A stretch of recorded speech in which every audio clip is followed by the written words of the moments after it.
Hello दोस्त, स्वागत है आप लोगों का अपने और हमारे YouTube channel new star coaching centre पर। तो चलिए फटाफट सब्सक्राइब कीजिएगा जो हमारे चैनल पर अभी तक नए हैं या पहली बार आए हैं। तो चलिए आज क्लास 12th का ऑब्जेक्टिव क्वेश्चन अध्याय 7 हिस्ट्री का है। फर्स्ट क्वेश्चन है, विजयनगर साम्राज्य की स्थापना किसने किया था? इसका राइट आंसर हरिहर और बुक्का। उसके बाद है, विजयनगर के स्थापना के समय दिल्ली का सुल्तान कौन था? जी हाँ, तो उसका राइट आंसर होगा मोहम्मद बिन तुगलक। जी हाँ, मोहम्मद बिन तुगलक। उसके बाद है, विजयनगर का महानतम शासक कौन था? तो इसका राइट आंसर होगा कृष्णदेव राय। क्या होगा? कृष्णदेव राय। चलिए अगला क्वेश्चन हम लोग देखेंगे, जस्ट ए मोमेंट। ओके, चलिए ये आ गया आप लोगों का अगला क्वेश्चन। तो अगला क्वेश्चन है, गोपुरम का संबंध किससे है? तो इसका राइट आंसर होगा मंदिर से। किससे? मंदिर से। अगला है, हम्पी किस साम्राज्य से संबंधित है? तो इसका राइट आंसर होगा दोस्त विजयनगर। क्या होगा? विजयनगर। अगला है, चोलों की सबसे छोटी प्रशासनिक इकाई कौन थी? जी हाँ, चोलों की सबसे छोटी प्रशासनिक इकाई कौन थी? तो इसका राइट आंसर होगा ऊर। क्या? ऊर। ठीक है। चलिए अगला क्वेश्चन है, हरिहर और बुक्का ने विजयनगर साम्राज्य की स्थापना की थी, कब की थी? जी हाँ, अगर विजयनगर साम्राज्य की स्थापना किसने की थी तो हरिहर और बुक्का ने, लेकिन कब की थी? 1336 ईस्वी में। और दोस्त आपको बता दूं कि मॉडल सेट जो आएगा सबसे पहले आपको इस चैनल पर ही मिलेगा, एकदम पहले, एकदम फास्ट हम काम करते हैं, तो इसलिए इस चैनल को सब्सक्राइब जरूर कीजिएगा। तो अगला क्वेश्चन आ गया है, विजयनगर शासकों के जो उड़ीसा के समकालीन राजवंश के शासक थे उनका नाम क्या था? इसका राइट आंसर होगा गजपति। क्या होगा? गजपति। अगला है, होयसलों के राज्य का विकास हुआ था कब? जी हाँ, होयसलों के राज्य का विकास जो है वह कब हुआ था? तो इसका राइट आंसर होगा कर्नाटक में। सॉरी, कहाँ हुआ था? कर्नाटक में। उसके बाद है, विजयनगर के शासकों ने अपने आप को क्या कहा? जी हाँ, विजयनगर के शासकों ने अपने आप को क्या कहा? तो राय कहा, इसलिए यहाँ का शासक कौन था? कृष्णदेव राय। अगला है, विजयनगर पर शासन करने वाला प्रथम राजवंश था कौन? तो इसका राइट आंसर होगा संगम वंश। कौन सा वंश? संगम वंश। अगला क्वेश्चन है, विजयनगर साम्राज्य की अंतिम राजधानी जो तिरुपति के समीप थी, क्या नाम था? तो इसका राइट आंसर होगा चंद्रगिरी। क्या? चंद्रगिरी।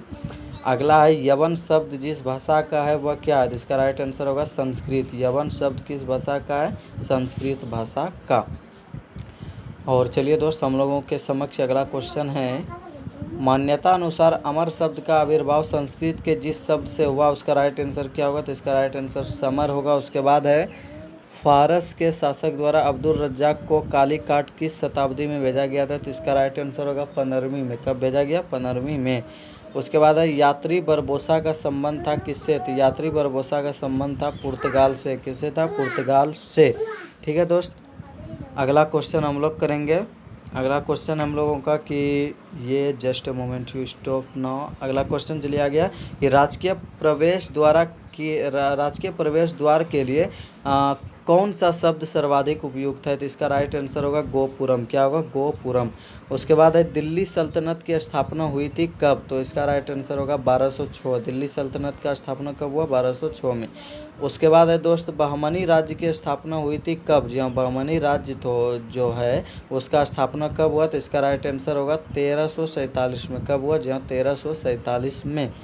चलिए दोस्त, अगला क्वेश्चन हम लोगों के समक्ष कि उड़ीसा के गजपति राज्य की स्थापना हुई थी कब? तो इसका राइट आंसर होगा 1333 में। कब हुआ? 1435 में। कब? 1435 में। अगला है, प्रसिद्ध विरूपाक्ष मंदिर कहाँ स्थित है? तो इसका राइट आंसर होगा हम्पी में। कहाँ है? हम्पी में। उसके बाद है दोस्त, अयंगार व्यवस्था संबंधित थी किससे? जी हाँ, अयंगार व्यवस्था जो है वह किससे संबंधित थी? तो इसका राइट आंसर होगा विजयनगर साम्राज्य से। उसके बाद है अगला, किन शासक के दरबार में अष्ट दिग्गज रहते थे? अष्ट दिग्गज यानी 8 दिग्गज। तो इसका राइट आंसर कृष्णदेव राय के। अगला, विजयनगर साम्राज्य में कितने राजवंशों ने शासन किया? तो इसका राइट आंसर होगा 4। कितना? 4। चलिए दोस्त, अगला क्वेश्चन है, किस विदेशी यात्री ने अपने यात्रा वृत्तांत 3 समुद्र पार की यात्रा लिखकर भारत रूस मैत्री का आधार तैयार किया? तो इसका राइट आंसर होगा अफनासी निकितन ने।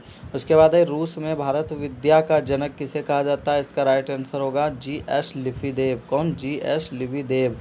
अगला है, राजा मंझोले कद का है, मोटा होने की अपेक्षा पतला है, उसके चेहरे पर चेचक का दाग है, वह अत्यंत न्यायप्रिय है। कृष्णदेव राय के संबंध में यह कथन किसका है? तो इसका राइट आंसर होगा डायमिंगोस पेज का। किसका? डायमिंगोस पेज का। इस तरह का चित्रण क्या है कृष्णदेव राय के बारे में। अगला है, मोहन नवमी के डिब्बे को किस विदेशी यात्री ने विजय का भवन की संज्ञा दिया? तो इसका राइट आंसर होगा डेमिंगेस पेज। अगला क्वेश्चन है, अपना यात्रा वृत्तांत मदल साधन नामक किस देश यात्री ने किया? तो इसका राइट आंसर अब्दुल रज्जाक ने। अगला, कौन सा विदेशी यात्री घोड़ों का व्यापारी था? तो इसका राइट आंसर हो जाएगा अफनासी निकितन और फरनाओ नूनिस दोनों। अगला, सिविल ने अपनी पुस्तक ए फॉरगॉटन एम्पायर में किन विदेशी यात्रियों के यात्रा वृत्तांत का उपयोग किया? तो इसका राइट आंसर होगा दोमिंगोस पेज एवं फरनाओ नूनिस दोनों ने। चलिए दोस्त, अगला क्वेश्चन हम लोग देखेंगे। तो अगला क्वेश्चन है, निम्न में से पुर्तगाली यात्री कौन था? तो इसका राइट आंसर इनमें से सभी तीनों। अगला है, विजयनगर के वंश के पश्चात इसकी पहचान की गई किसके रूप में? तो इसका राइट आंसर होगा हम्पी नाम से। उसके बाद है, आमुक्त मल्लायात किसने लिखी? तो इसका राइट आंसर होगा कृष्णदेव राय। उसके बाद है, तेनालीराम का संबंध किस राजवंश से है? तो इसका राइट आंसर होगा विजयनगर से। किससे? विजयनगर से। चलिए दोस्तों, हम लोग अगला क्वेश्चन देखने के लिए रेडी है, लेकिन आपको एक बात बता दें, ये अगला क्वेश्चन अभी इस अध्याय में नहीं है, तो तब तक के लिए वेट कीजिए जब तक कि मेरा अगला वीडियो अपलोड ना हो जाए। तब तक के लिए हम लोग कहेंगे गुड बाय।